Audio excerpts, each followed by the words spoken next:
अस्सलाम वालेकुम you pretty peoples.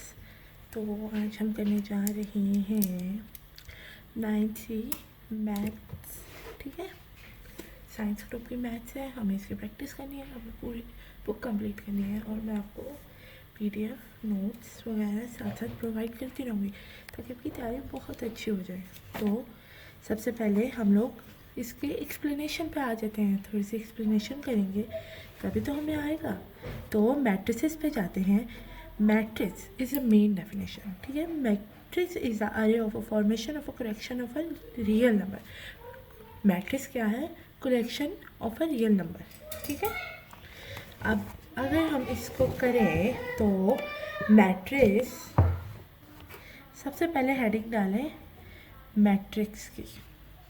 आपने नोट्स भी बनाने हैं, वैसे मैं प्रोवाइड कर दूँगी आपको, प्रिंट स्क्रीनशॉट लेके इसका आप करवा सकते हैं। ठीक है, फॉर्मेशन रेक्टेंगुलर अरे और formation of a collection of a real number. Real number जिस तरह कोई भी नंबर ले सकते हैं, जिस तरह मैं ले रही हूँ 1 2 3 4 5 6, या फिर आप फर्स्ट पे ब्रैकेट ना डालो, या इस तरह इसे enclose by a square bracket, तो ये कहलाएगी मैट्रिक्स। ठीक है, इसके बाद ये हो गई हमारी मेन डेफिनेशन। ठीक है, ये हो गई हमारी मेन डेफिनेशन। इसके बाद हम आते हैं अपनी रो एंड कॉलम मैट्रिक्स पे। ठीक है, रो एंड कॉलम मैट्रिक्स में जो कॉलम होता है वो वर्टिकल होता है, यहाँ पे अंडरलाइन कर लें, और जो रो होती है वो हॉरिजेंटल होती है। हॉरिजेंटल मतलब खड़ा हुआ, हॉरिजेंटल मतलब लेटा हुआ, सॉरी, और जो वर्टिकल होता है वो खड़ा हुआ होता है। ठीक है, ये मैं आपको एक्सप्लेन इजी तरीके से कर रही हूँ ताकि आप लोगों को बहुत इजी हो जाए। रो मैट्रिक्स, आई होप आप लोगों को नज़र आ रहा होगा।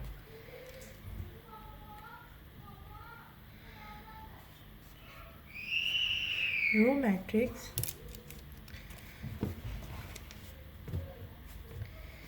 ये होती है, रो मैट्रिक्स जो होती है सबसे पहले वो होती है हॉरिजॉन्टल। ठीक है, हॉरिजॉन्टल होती है। रो ये चीज़ होती है, ठीक है, ये चीज़ होती है, और ये मूव इस तरह करती है, ये इस तरह। ठीक है, ये आपको समझ आ गई होगी इंशाल्लाह से। इसके बाद हमारी आती है कॉलम मैट्रिक्स। कॉलम मैट्रिक्स, ठीक है, मैट्रिक्स कॉलम मैट्रिक्स जो होती है वो होती है vertical.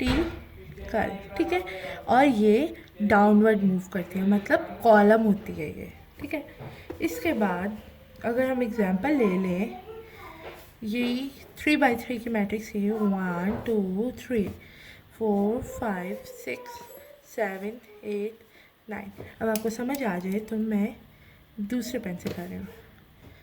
These are called rows, R1, R2, R3, and these are called columns, C1, C2, C3। I hope आप लोगों को समझ आ गया होगा ये रो मैट्रिक्स का। ठीक है, इसके बाद हम आते हैं order of a matrix.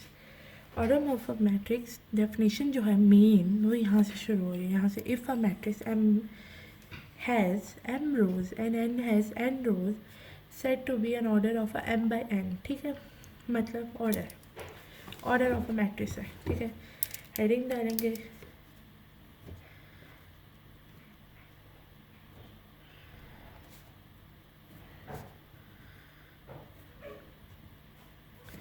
Order of matrix में।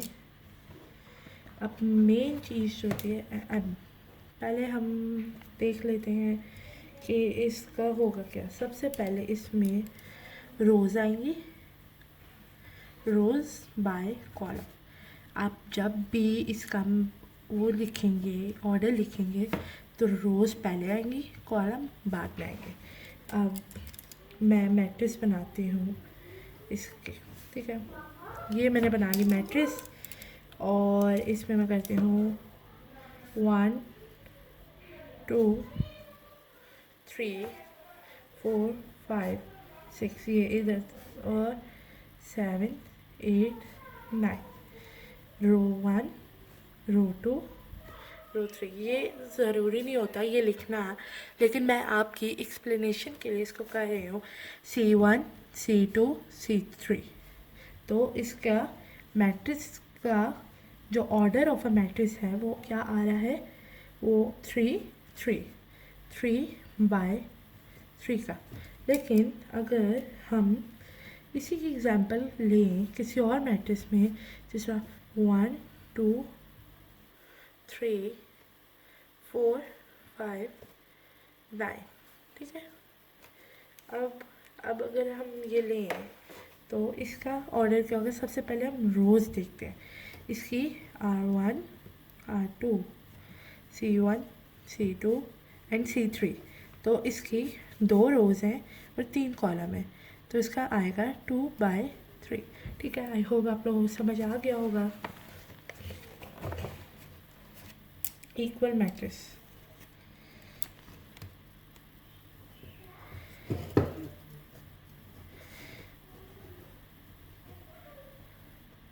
इक्वल मैट्रिक्स वो होती हैं जिनको अगर हम सॉल्व कर लें, कुछ भी कर लें, वो दोनों इक्वल ही आए। ठीक है, अब जिस तरह हम ले लेते हैं ए, ले लेते हैं ए इज़ इक्वल टू 1 - 4। ये मैं बुक वाली एग्जांपल ले रही हूँ आप लोगों की आसानी के लिए।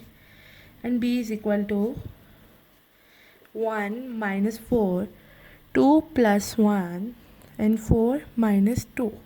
ठीक है, अगर हम ये एग्जांपल ले लेते हैं, अब अगर हम b को सॉल्व करें, 1 - 4 3 2, so a is equal to b। दोनों answer, these are called equal matrix. ठीक है, इसके बाद हमारे पास क्या आ जाता है, कोई डेफिनेशन नहीं बची है। तो आज कल के लेक्चर में हम 1.1 स्टार्ट करेंगे। ठीक है, आई होप आप लोगों को समझ आया होगा। ये वैसे बहुत आसान है। ठीक है, टेक केयर, अल्लाह हाफिज़।